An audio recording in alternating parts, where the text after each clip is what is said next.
family professor in the psychology department at Harvard University. His books include The Language Instinct, How the Mind Works, and The Blank Slate, The Modern Denial of Human Nature. Professor Pinker's latest book is The Stuff of Thought, Language as a Window into Human Nature. And now, In Depth with Steven Pinker. Steven Pinker, what's a rabbit hole?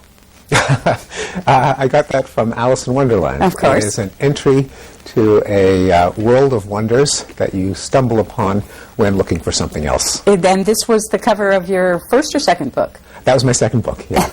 And at what point in time did you decide to really make a career out of the issue of cognitive science? I think maybe my first or second year of college, although I was always interested in the human mind. But when I learned that there was a field called cognitive psychology, later called cognitive science, and found out that they actually pay people for doing it, for figuring out how the mind works, I knew that's what I wanted to do with my life. So explain that to someone who's never really thought much about cognitive science. Yes, well, when most people think of psychology, they think of psychotherapy. Sure. The guy with the couch and then the notebook and trying to cure people's neuroses. But most psychology is a research field. Experimental psychology tries to figure out what makes people tick by doing laboratory studies. Cognitive psychology focuses on intelligence, on memory, thinking, language, reasoning, imagery. And cognitive science is just the interdisciplinary study of how we think, including other fields like linguistics, philosophy, neuroscience, anthropology.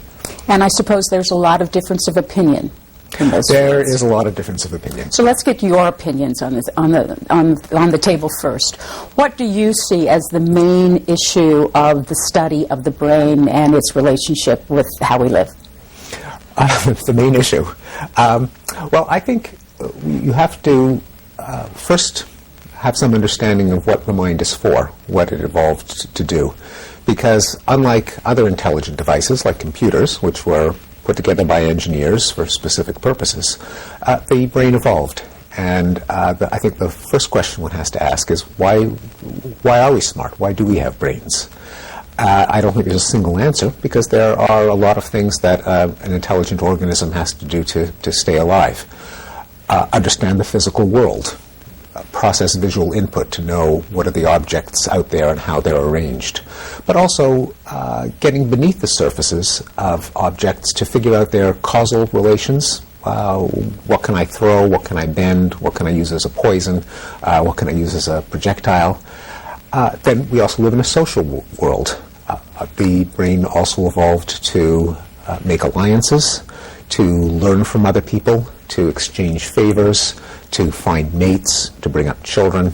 And in the human case, that involves language, the most efficient way of exchanging ideas and negotiating social relationships. So why do I do it differently than you do it? Well, I'm more impressed by what we all have in common as a species than in what makes people different. I think we do have an inkling as to what makes people different. One factor is surely genetics. That is, we aren't clones other than identical twins, and we each start out life with a slightly different complement of genes, which biases the brain in different ways. And we know this from studies of people who do or don't share genes or an environment. Identical twins reared apart, for example, who share their genes but not their environment, and who turn out to be strikingly similar, tell us that genes matter. So do adopted siblings brought up in the same household who don't share their variable genes but do share an environment, and they grow up not particularly alike, other than what they share from the culture. So one thing that makes us different is our genes. Another thing is the different cultures that we may have grown up in. We're similar not just because we're human beings, but because we both grew up in North America and were surrounded by American middle-class values.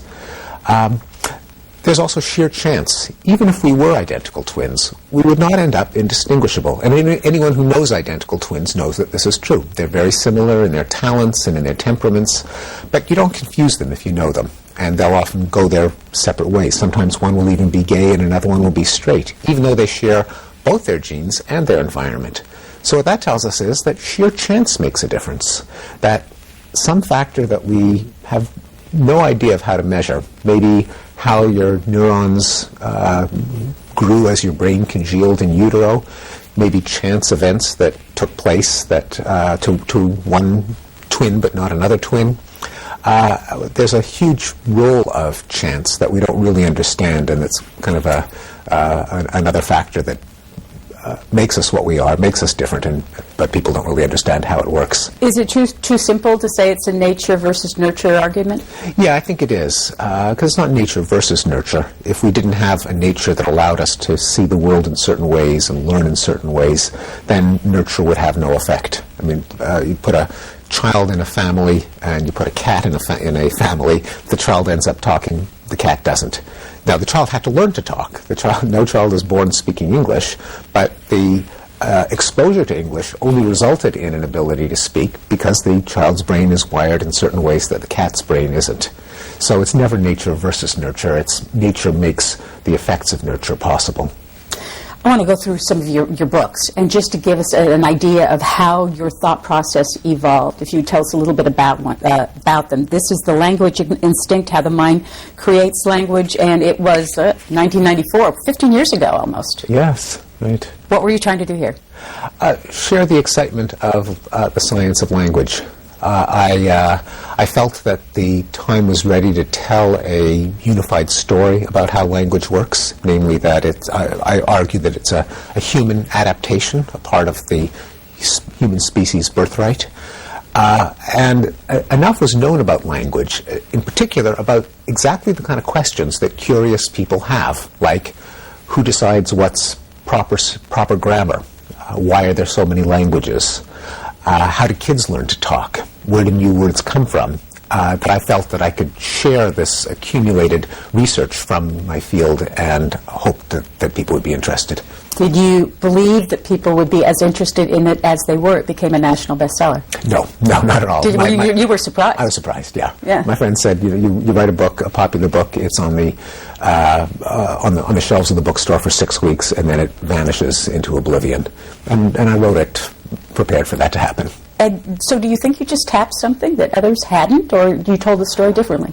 I think I did tap something that others hadn't, namely the genre of popular science writing, which had been pioneered by writers like Stephen Jay Gould and Richard Dawkins and Lewis Thomas and others, had never been applied to the sciences of mind.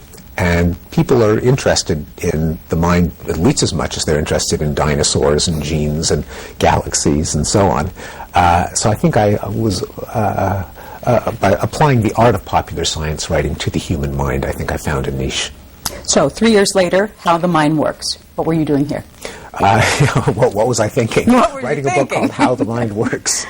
I tried to do for the rest of the mind what I had tried to do previously for language, namely share the science in an accessible way, but also if you're just all over the place and you don't have a coherent framework or narrative, I don't think it's possible to succeed in writing a book that people will be interested in. There has to be some overall framework into which you fit the hundreds or thousands of studies. And as with The Language Instinct, How the Mind Works was based on a couple of ideas. One of them was the one that we mentioned at the outset, namely evolution. You can't understand any complex system without knowing what it was designed to do. The equivalent in the case of a natural system, like the brain, is what did evolution select it for. But also the idea of thinking as information processing or computation. That that intelligence doesn't come from some magic power or special juice, or even from the fact that we have brains, because other species have brains, but they don't do what we do. And that the difference comes, I think, from the way the neural tissue is organized to process information. And so some of the concepts that we use to make sense of man-made intelligent systems, codes, representations, signals, transformations, the whole lingo of communication and information theory can be applied to the human mind to shed light on things like memory, language, and vision. And that was the other idea that I put into How the Mind Works. And then in 1999, this word, This work, Words and Rules, the Ingredients of Language. Oh boy, rules.